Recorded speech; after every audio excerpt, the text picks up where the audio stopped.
Hi, people. I just want you to remember that Jesus sent all sorts of different people of different abilities, not just people with a speech ability, but he sent people with speech disabilities to knock on doors too. He sent shy people. Some elder told us on the Watchtower meeting over the mic. He said, "There's no room in God's kingdom for shy people." Well, what's he talking about? Jesus sent shy people to the door. Jehovah hired Moses. Jehovah asked Moses, a shy person, a disabled person in the tongue. He had trouble speaking to people. He was yet Jehovah chose him. So what are you talking about? Elder in the Bristol West Bristol East congregation? What right you got to come on to the microphone and say there's no room for shy people in God's kingdom when Moses was shy? So you trying to say that Moses is not going to get a resurrection into God's kingdom? There's no room for you, Moses. There's no room for you in God's kingdom because you were shy. Who gave this elder in the congregation authority over who's going to get resurrected now? Over who's going to have access to God's kingdom? Who's going to get into God's kingdom? Oh, shy people can't get in there? Oh, there's no room? There's plenty of room. There's plenty of room. There's plenty of room. He's a liar. He's a liar. A Jehovah's Witness elder is a liar. Well, you know how it is. Even one of the 12 apostles that were going to rule besides Jesus in the heavens was Judas Iscariot. Yeah, he was the one who betrayed Jesus. So even at the top of the organization, Christian organization, we have a person that doesn't belong there. So why be surprised that elder in one congregation out of the hundreds of thousands of congregations is saying something like that? There's no room in God's kingdom for shy people. Huh. You decided that? I decided that. It came from God. Jehovah told me nobody can get in God's kingdom if they're shy.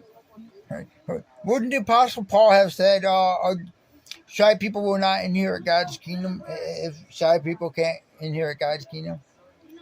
See, there's one in every crowd. There's always somebody saying something really, really stupid. That's a really stupid person. Yes, there are stupid Jehovah's Witnesses. There really are. That's one of them. Another one, an elder, said to me, "Davey, what's bothering you?"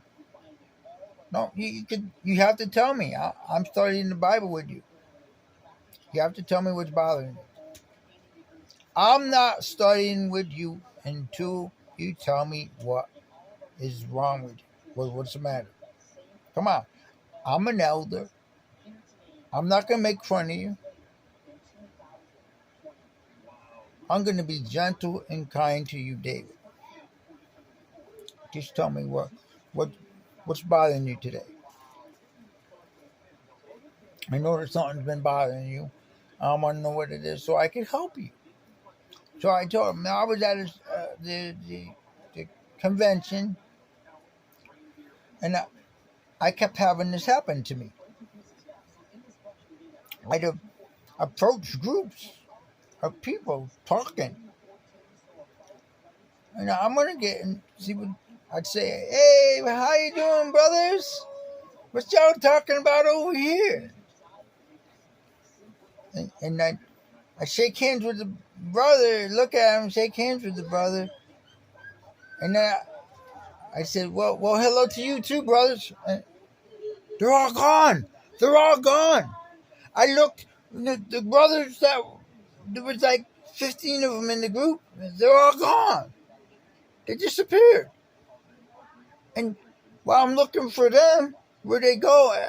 He disappeared. The guy I was shaking hands with, about some blonde-haired, really sharp-looking kid, maybe a couple of years younger than me.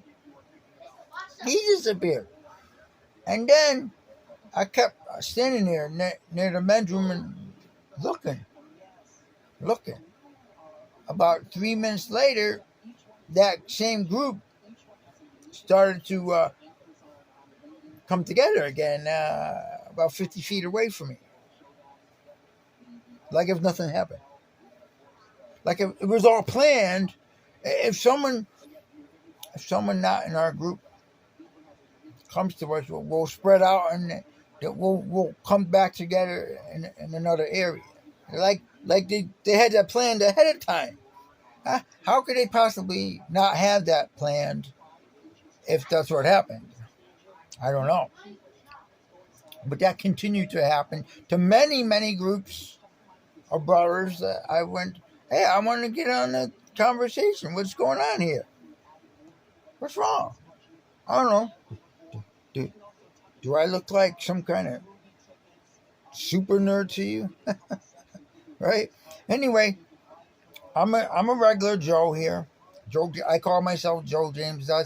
That's my email address, and I call myself Joe James because I think of myself as a normal Jehovah's Witness, normal, average, not super ability, not fantastic in talking, and so I told him that. I told that elder that I was studying with, and he goes, "Oh, you gotta be kidding me! Poor Davy. Davy's got no friends. Poor Davy. You gotta be kidding me, Dave. Really? That's what's bothering you? You're not man enough to accept that people don't like you? Nobody likes poor Davy." Now, that's how he acted to me, an elder in the Bristol East congregation in Connecticut.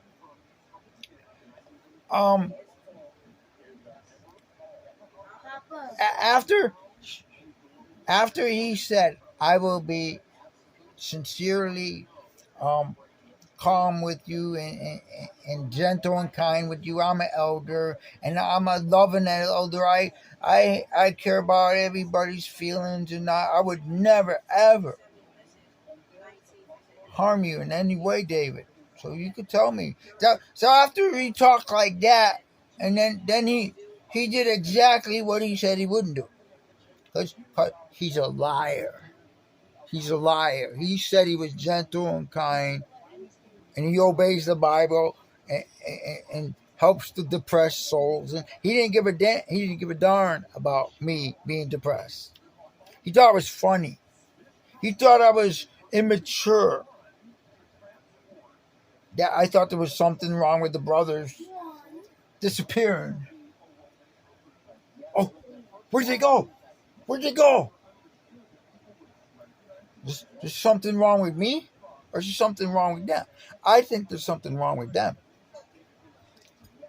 And what I found out was that it's a quality in people.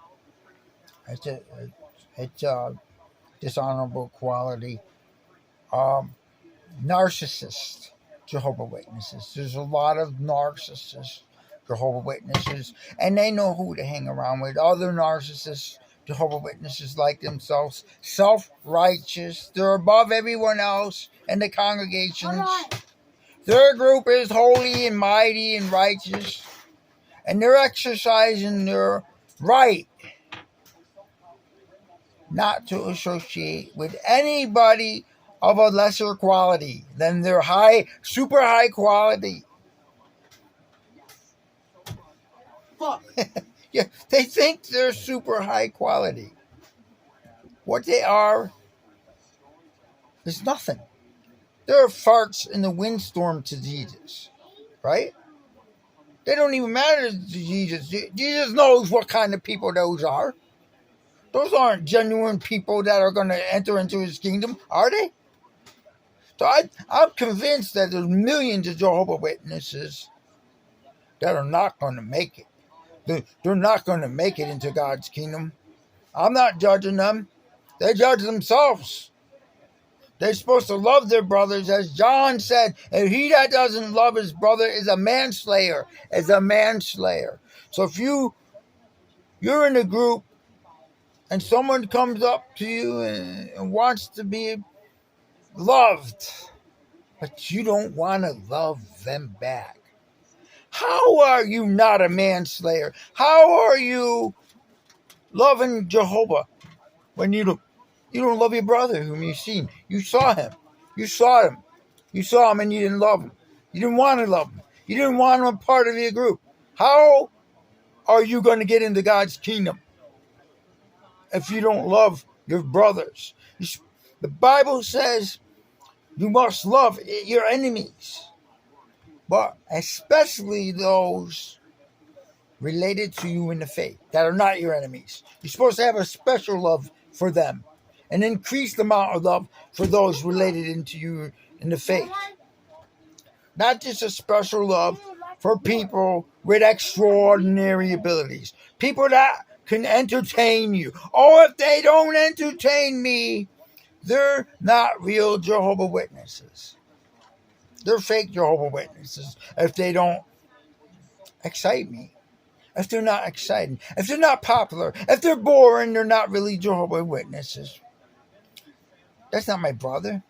My brother has ability to entertain me. See, how are you Jehovah? You're not a Jehovah's Witness. Jehovah says, you are my witnesses, is the utterance of Jehovah. You think Jehovah's choosing you, people like you, to be his witnesses? I mean, come on, you don't want to love your brother whom you've seen? Well, what are you doing there? You're just dead weight. You're just dead weight in the congregation. You know? Jehovah says, get out of her, my people. He might be saying to his organization, get out of my organization, you people who are not my people. He might be saying that. Jehovah might be saying, get out of her, my people, to false religion. And he's saying to his own organization, get out of her, get out of us, get out of my organization, you people who want to abuse your power and stuff like that. Don't want to love your brothers whom you've seen. Really.